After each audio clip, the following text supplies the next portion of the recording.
আসসালামু আলাইকুম ওয়া রাহমাতুল্লাহ। সুপ্রিয় শিক্ষার্থীবৃন্দ, আশা করি তোমরা যেখানেই আছো, যেভাবেই আছো, আল্লাহ তাআলার বিশেষ মেহেরবানিতে ভালো আছো, সুস্থ আছো, নিরাপদে আছো। আজকে আমরা সৃজনশীল প্রশ্ন অর্থাৎ বিগত বছরে বোর্ড পরীক্ষায় এসেছে এমন একটি সৃজনশীল প্রশ্ন নিয়ে আলোচনা করব। এটি এসেছে সকল বোর্ড 2018। এইটুকু অংশ হচ্ছে উদ্দীপক এবং এই উদ্দীপকের আলোকে এটা হচ্ছে গ নং প্রশ্ন। আমরা এই উদ্দীপকের আলোকে এই গ নং প্রশ্নের অ্যান্সার খোঁজার চেষ্টা করব। প্রথমে আমরা উদ্দীপকটা ভালোভাবে জেনে নেই। এটা হচ্ছে পি। P means parents. মুখ বধির ক্রস মুখ বধির, অর্থাৎ মুখ বধির পিতা এবং মুখ বধির মাতা, এই দুইজনের বিবাহ হলে তাদের সন্তানগুলো কেমন হবে সেটা F1 জনু বলে দিবে, অর্থাৎ ফার্স্ট ফিলিয়াল জেনারেশন, প্রথম সংকর পুরুষ, এর সংক্ষিপ্ত রূপ F1 জনু। সকল সন্তানরাই স্বাভাবিক হবে F1 জনুতে। গ নং প্রশ্নে বলা হচ্ছে ফিনোটাইপ। এটা হচ্ছে পিতার সাইন, অর্থাৎ পুংলিঙ্গের সাইন। মুখ বধির পিতা। ক্রস, এটা হচ্ছে স্ত্রীলিঙ্গের সাইন, মুখ বধির মাতা। এরপর হবে জিনোটাইপ। জিনোটাইপ হচ্ছে জেনেটিক কোড দিয়ে যেটা সাজানো থাকবে। মুখ বধির এটা হচ্ছে ফিনোটাইপ। কেন?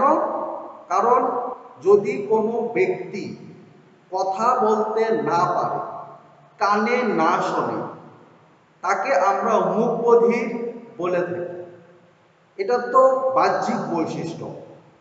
যদি ওই ব্যক্তিটাকে কোনো জেনেটিক কোড দিয়ে ওই মুখ বধিরটাকে প্রকাশ করা যায়, সেটা হচ্ছে জিনোটাইপ।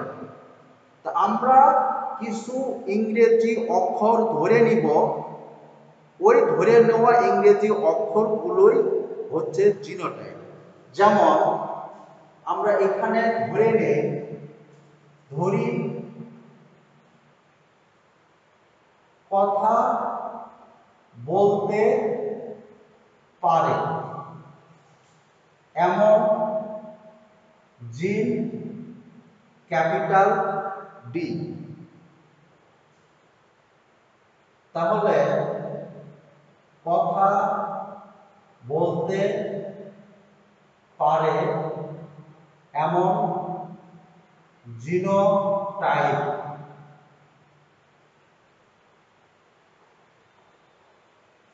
ডাবল ক্যাপিটাল ডি হতে পারে, ক্যাপিটাল ডি স্মল ডি হতে পারে। কানে শোনে এমন জিন ক্যাপিটাল ই, কানে শোনে এমন genotype capital E, capital E, capital E, small E, দুই ভাবে হতে পারে। অর্থাৎ এখানে ক্যাপিটালটা হচ্ছে প্রকট এবং স্মল লেটারটা হচ্ছে প্রচ্ছন্ন। প্রকট বৈশিষ্ট্য প্রকাশ পাবে এবং প্রচ্ছন্ন বৈশিষ্ট্য সুপ্ত অবস্থায় থাকবে, প্রকাশ পাবে না। এটাই হচ্ছে জীবের বৈশিষ্ট্য। তাহলে আমরা ধরে নিয়েছিলাম যে কথা বলতে পারে এমন জিন হচ্ছে ক্যাপিটাল ডি। তাহলে কথা বলতে পারে এমন জিনোটাইপ, কারণ জীবের একটি বৈশিষ্ট্য প্রকাশের জন্য এক জোড়া জিন লাগে। সেই এক জোড়া জিন দুটোই ক্যাপিটাল লেটারেরও হতে পারে, আবার একটা ক্যাপিটাল আর একটা স্মল লেটারেরও হতে পারে। অর্থাৎ ক্যাপিটাল থাকলেই সেখানে প্রকট বৈশিষ্ট্য প্রকাশ পাবে। অনুরূপভাবে কানে শোনার ক্ষেত্রেও তাই। কানে শোনে এমন জিন ক্যাপিটাল ই, তাহলে কানে শোনার জন্য জিনোটাইপ দুটো ক্যাপিটাল ইউ হতে পারে, ক্যাপিটাল ই স্মল ইউ হতে পারে। এবার আমরা মুখ বধিরটা সম্পর্কে জানব। যে আমরা পড়েছিলাম ডুপ্লিকেট রিসিসিভ এপিস্ট্যাসিস, অর্থাৎ দ্বৈত প্রচ্ছন্ন এপিস্ট্যাসিস। দ্বৈত প্রচ্ছন্ন এপিস্ট্যাসিস যেটা তার নন অ্যালিলিক জিনের কার্যকারী, অর্থাৎ প্রকট বৈশিষ্ট্য প্রকাশে বাধা প্রদান করে। অর্থাৎ double capital D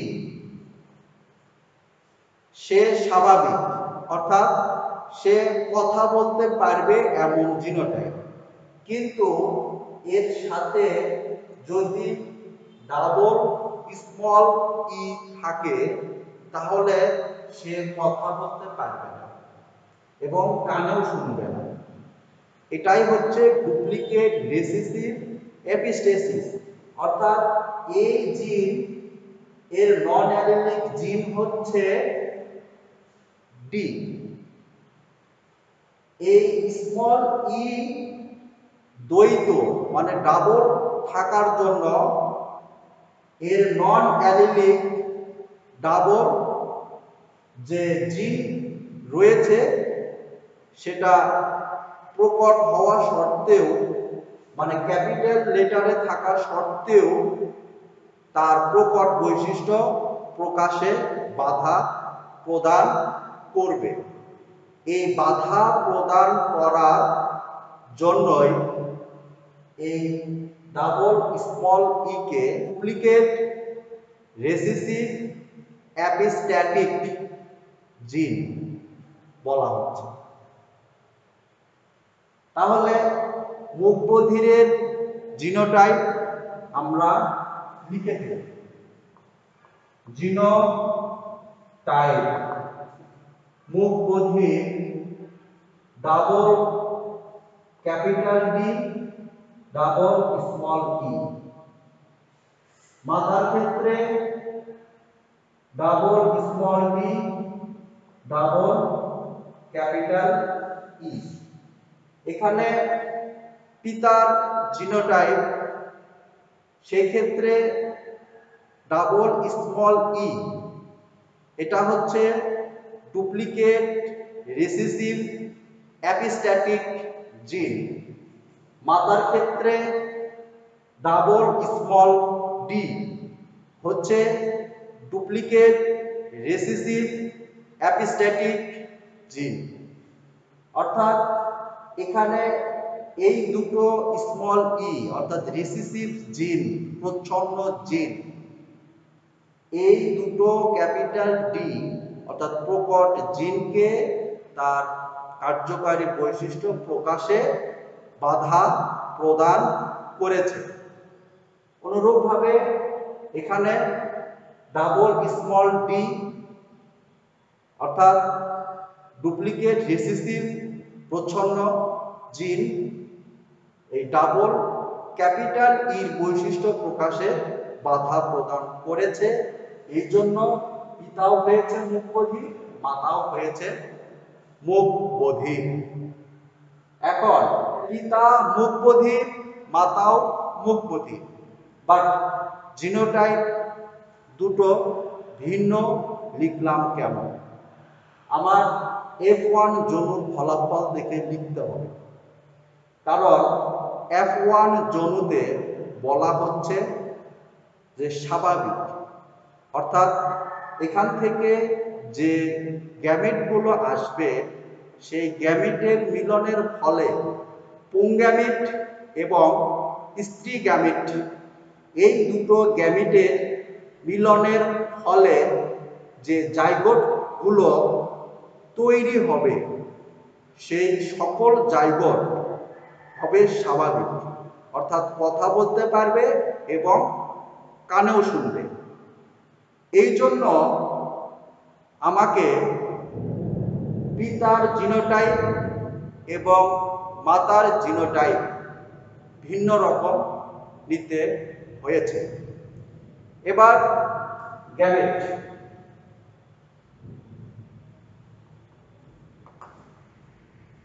gamete উৎপাদনকালে meiosis কোষ বিভাজন হয়। অনুরূপভাবে মাতার গ্যামেটোজাইট, এটা হচ্ছে পুংগ্যামেট আর এইটা হচ্ছে স্ত্রী গ্যামেট। কারণ পিতা থেকে যেই গ্যামেটগুলো উৎপাদন হবে সেই গ্যামেটগুলো হবে পুংগ্যামেট, এবং মাতা থেকে যেই গ্যামেটগুলো উৎপাদন হবে সেটা হবে স্ত্রী গ্যামেট। তাহলে পুংগ্যামেট স্ত্রী গ্যামেটের মিলনের ফলে যে জাইগোটগুলো পাবো সেই জাইগোটগুলোই হবে F1 জনুর সন্তান, অর্থাৎ F1 জনুর জাইগোট। এই পুংগ্যামেট স্ত্রী গ্যামেটের সাথে মিলিত হতে পারে। এই পুংগ্যামেটটাই আবার স্ত্রীর এই দ্বিতীয় গ্যামেটের সাথে মিলিত হতে পারে। অনুরূপভাবে পিতার এই পুংগ্যামেট স্ত্রীর এই প্রথম গ্যামেটের সাথে, আবার পিতার এই দ্বিতীয় গ্যামেটটাই স্ত্রীর দ্বিতীয় স্ত্রী গ্যামেটের সাথে মিলিত হতে পারে। তাহলে এখন যেটা পাবো F1 জনুর জিনোটাইপ।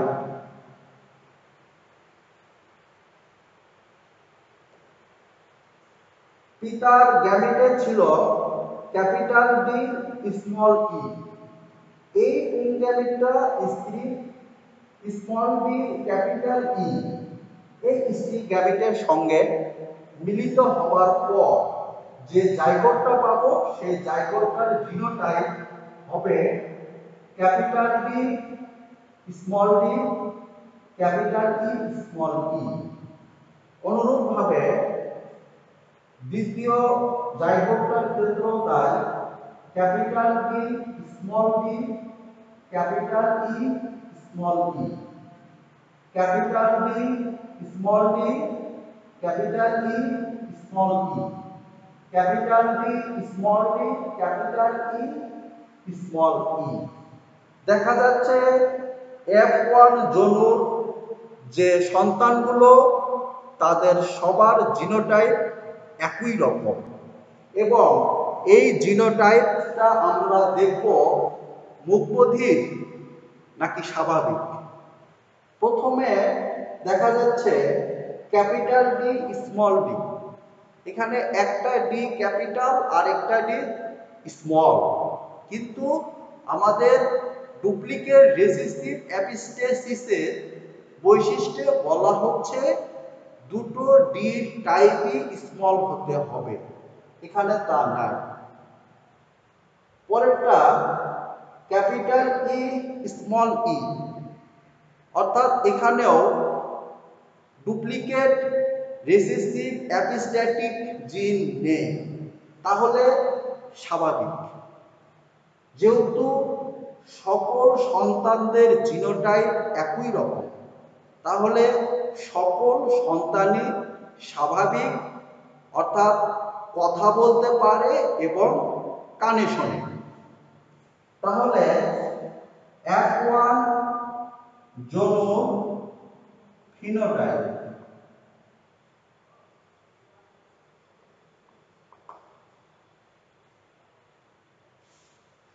সবাই স্বাভাবিক। আমাদের গ নং প্রশ্নে যেটা বলা ছিল আমরা সেটাই পেয়েছি, সকল সন্তানই